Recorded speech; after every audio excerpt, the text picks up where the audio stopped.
আসসালামু আলাইকুম, সবাইকে স্বাগতম জানাচ্ছি মৌমাছি রান্নাঘরে নতুন আরেকটি পর্ব দেখার জন্য। আমার আজকের রেসিপি চকলেট বিস্কিট। আজকে আমি কোনো প্রকার ডিম ছাড়া চুলায় এই মজাদার চকলেট বিস্কিটটি তৈরি করেছি, আর সেই রেসিপি আপনাদের সাথে শেয়ার করতে চলে এসেছি। এই চকলেট বিস্কিট কিন্তু ছোট বাচ্চাদের খুবই প্রিয়। ঘরে স্বাস্থ্যসম্মতভাবে এই মজাদার চকলেট বিস্কিট তৈরি করে বাচ্চাদের টিফিন বা নাস্তায় চাইলেই দিতে পারেন। তাহলে চলুন দেখে ফেলি কিভাবে তৈরি করতে হয় এই মজাদার চকলেট বিস্কিট। আজকের এই চকলেট বিস্কিট তৈরি করার জন্য আমি এখানে গলানো বাটার নিয়েছি।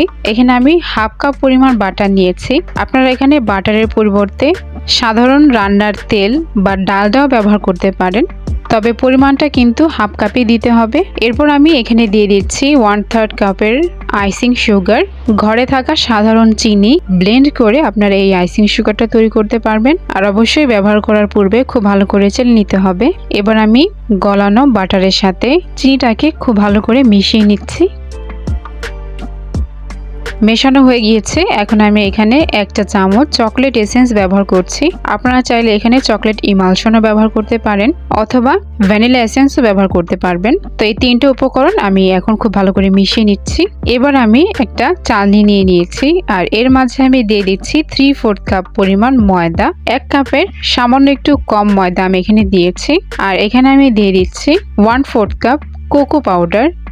এখানে আমি মালয়েশিয়ান কোকো পাউডারটা ব্যবহার করেছি।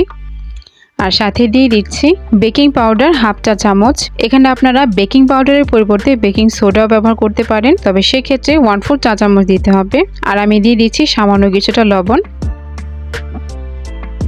এবার এই শুকনো উপকরণগুলোকে আমি খুব ভালো করে চেলে নিচ্ছি, কারণ কোকো পাউডারের মাঝে কিন্তু দানা দানা ভাব থাকে, তাই অবশ্যই কিন্তু চেলে তারপর ব্যবহার করতে হবে।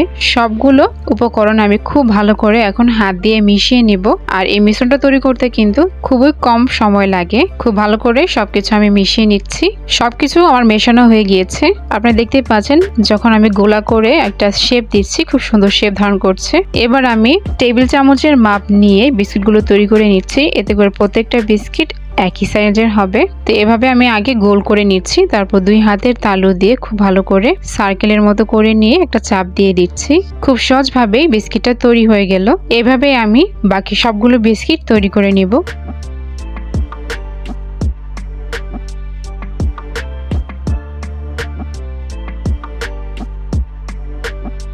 একই পদ্ধতিতে আমি সবগুলি বিস্কিট তৈরি করে নিয়েছি। আর বিস্কিটগুলো বেক করার জন্য আমি একটা ট্রে নিয়ে নিয়েছি, আর ট্রের উপরে আমি একটা বেকিং পেপার এভাবে বসিয়ে দিয়েছি, এতে করে খুব সহজেই বিস্কুটগুলো ওঠানো যাবে। এবার আমি চলে যাচ্ছি চুলায়। তো চুলায় আমি একটি হাঁড়ি বসিয়ে রেখেছিলাম প্রিহিট করার জন্য। আমি 5 মিনিটের জন্য প্রিহিট করেছি মিডিয়াম লো হিটে। এবার আমি বিস্কুটগুলো এই হাঁড়িতে বসিয়ে দিয়েছি, আর খুব ভালো করে ঢাকনা দিয়ে ঢেকে দিচ্ছি। চুলার তাপমাত্রা লোর থেকে সামান্য একটু বাড়িয়ে দিয়ে আমি 15 মিনিট এই বিস্কিটগুলোকে চুলায় বেক করে নিব। আর বিস্কুটগুলো যখন বেক হয়ে যাবে, প্রথম অবস্থায় নরম থাকতে পারে, তবে ঠান্ডা হলে কিন্তু একদম শক্ত হয়ে যাবে। আর অবশ্যই ঠান্ডা করার পর তারপরে ট্রে থেকে বের করতে হবে, নাহলে কিন্তু বিস্কুটগুলো ভেঙে যেতে পারে। তো আমার বিস্কুটগুলো কিন্তু তৈরি হয়ে গিয়েছে, আমি চুলা থেকে বের করে নিয়েছি। আপনারা দেখতেই পাচ্ছেন কতটা সুন্দর হয়েছে দেখতে, আর খেতেও কিন্তু মাশাআল্লাহ খুবই মজা হয়েছিল। চেষ্টা করবেন ভালো মানের কোকো পাউডার ব্যবহার করতে, এতে করে বিস্কিটের স্বাদ কিন্তু অনেক ভালো আসবে। আর আমার দেওয়া মেজারমেন্ট অনুযায়ী যদি আপনারা এই বিস্কুটগুলো তৈরি করেন, তাহলে অবশ্যই বিস্কুটগুলো একদম পারফেক্টলি তৈরি করতে পারবেন।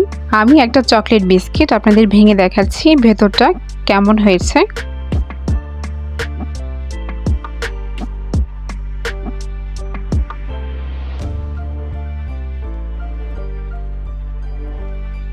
আপনারা দেখতে পাচ্ছেন বিস্কিটটা কিন্তু অনেক শক্ত হয়ে গিয়েছে। প্রথম অবস্থায় কিন্তু অনেক নরম ছিল। দেখতেই পাচ্ছেন বিস্কিটের ভেতরটা ঠিক কতটা সুন্দর এসেছে। আশা করছি আমার এই ভিডিও আপনাদের কাজে আসবে। আমার ভিডিওগুলো যদি আপনাদের ভালো লেগে থাকে, তাহলে প্লিজ সাবস্ক্রাইব করে পাশে থাকবেন। আর লাইক কমেন্ট করতে কিন্তু ভুলবেন না, কারণ আপনাদের লাইক কমেন্টের মাধ্যমে আমি অনুপ্রাণিত হই। সবাই অনেক ভালো থাকবেন, সুস্থ থাকবেন এই কামনায় আজকে এইখানেই শেষ করছি। আল্লাহ হাফেজ।